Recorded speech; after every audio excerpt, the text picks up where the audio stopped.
कर्पूरगौरं करुणावतारं संसारसारं। ओम शिवाय, जय माता दी। पुनः स्वागत है आप सभी का। चलिए हमारा विषय ले लेते हैं राशि के ऊपर। तुला राशि जन्म से मृत्यु तक प्रत्येक घटना की सामान्य गणना एवं फल। अब बहुत ध्यान से समझिएगा तुला राशि वाले, जिनकी चंद्र राशि, केवल चंद्र राशि, बोलते नाम से नहीं, स्कैनिंग में कोई राशि नहीं होती बोलते नाम से। आपको क्लियर होना चाहिए आपके लग्न में चंद्रमा जहाँ बैठा हुआ है वहाँ क्या नंबर लिखा हुआ है। 1 से लेकर 12 के बीच में जो नंबर लिखा हुआ है वही है आपकी चंद्र राशि। 7 पॉइंट्स रहेंगे, उसके बाद एक उपाय दिया जाएगा राशि के आधार पर आपको मजबूती प्रदान करने के लिए। चलिए प्रारंभ करते हैं। पहला पॉइंट, यह एक विषम पुरुष प्रधान एवं चर राशि है। 1, 4, 7, 10 चर हैं ये सारी की सारी। वायु तत्व की प्रधानता है एवं स्वभाव क्रूर है। गहरे वनों का स्थान प्रिय विचरण स्थान है। एक न्याय की तराजू इनका चिन्ह है। इसका प्रभाव उष्ण बना रहता है। दिन के समय बलि इसके स्वामी शुक्रदेव हैं। इसमें सूर्यदेव नीच प्रभावी और शनिदेव उच्च प्रभावी बने रहते हैं। दूसरा पॉइंट समझेंगे।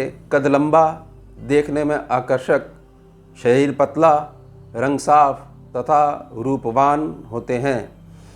आंखें सुंदर और नाक कुछ लंबी रहती है। चेहरा गोल या चौकोर रहता है।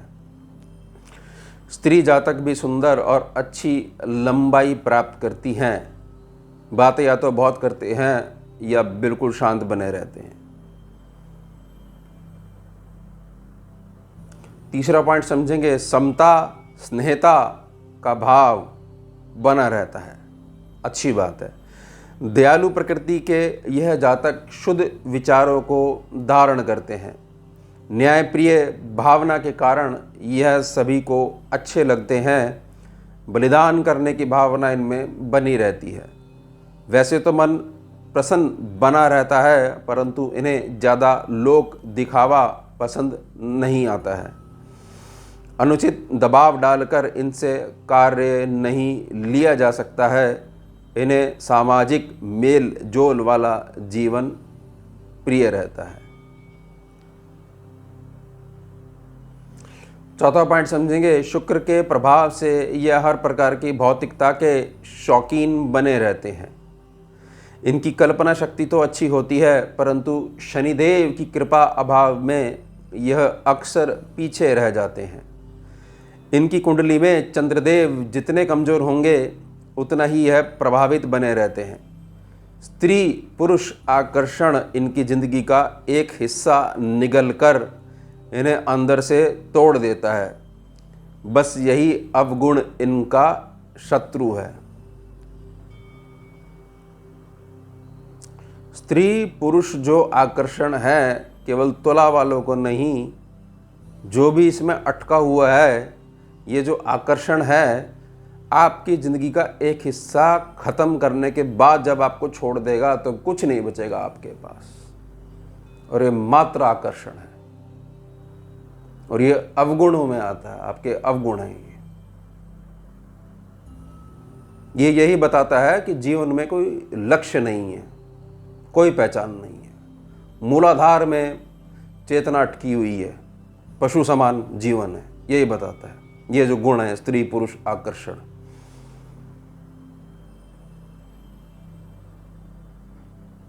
खुद ही भाग रहे हो, बिल्कुल उल्टे चल रहे हो, कैसे फल मिलेगा?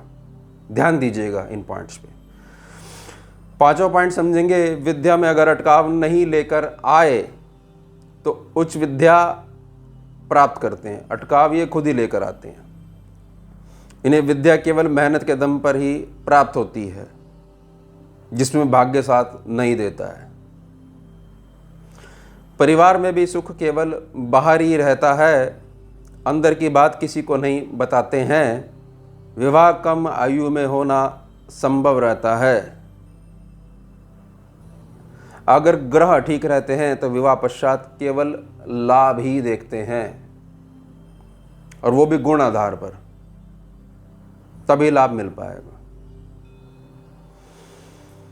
छठा पॉइंट समझेंगे, गलत संगत के कारण इन्हें कोर्ट के चक्कर लगाने पड़ते हैं। गलत संगत के कारण इस राशि की स्त्री जातक पुरुष जातक की अपेक्षा अधिक ईमानदार बनी रहती है रिश्तों में विवाह पश्चात। व्यापार करना इनके लिए ठीक बना रहता है। इन्हें सूक्ष्म शरीरों के रोग परेशान करते हैं। सूक्ष्म शरीर के भी रोग होते हैं जिससे इन्हें सर्जरी भी करानी पड़ सकती है।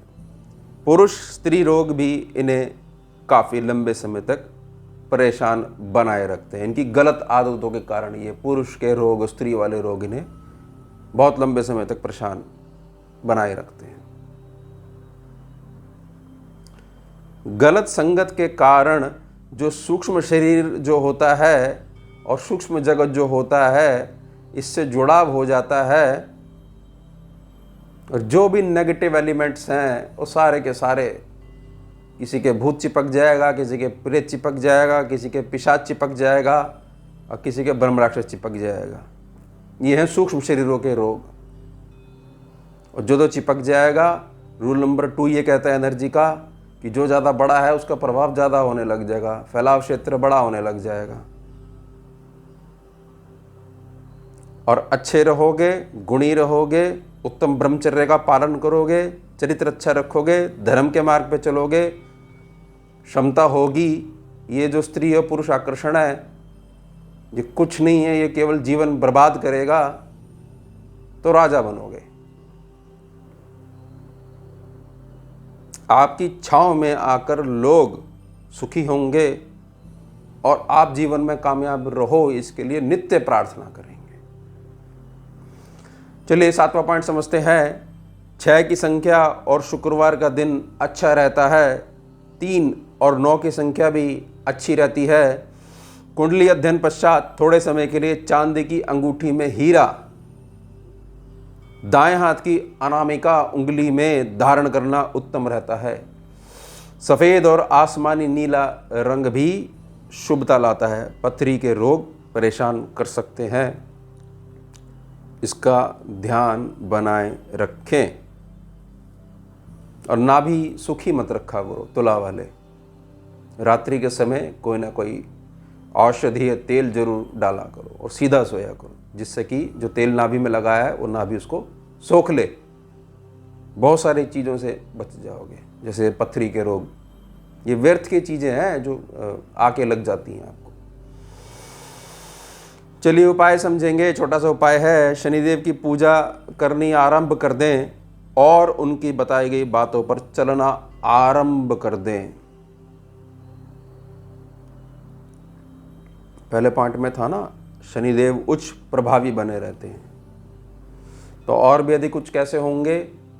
शनिदेव की पूजा करनी आरंभ करिए और शनिदेव आपको जीवन के बारे में जो समझाना चाहते हैं, उनकी जो बातें हैं, एक सत्संग के तौर पर उसको अपने अंदर धारण करना प्रारंभ करिए। बनाने वाले ग्रह हैं शनि, बनाने वाले, और तुला में उच्च के हैं। ये है बेनिफिट, सबसे बड़ा बेनिफिट आपको। शनि आपके साथ हैं, लेकिन केवल और केवल समझना पड़ेगा आपको कि शनि किन आदतों को पसंद करते हैं। अपने बच्चे को बनाने के लिए वो अपने बच्चे से क्या अपेक्षा रखते हैं, क्या उनके दिखाए गए मार्ग पे चल रहे हो या नहीं। चल रहे हो तो राजा तो बनना ही बनना आपको, कोई नहीं अड़ सकता शनिदेव के आगे, और वो आपके साथ हैं तो क्या चिंता की बात है। चलिए, ये था हमारा विषय, तुला राशि जन्म से मृत्यु तक प्रत्येक घटना की सामान्य गणना एवं फल। ये हो गया हमारा विषय। अब मिलते हैं आपसे अगले भाग में नए विषय के साथ। जुड़िए और जोड़िए। हम शिवा, जय माता। भुजगेन्द्रहारं कर्पूरगौरं करुणावतारं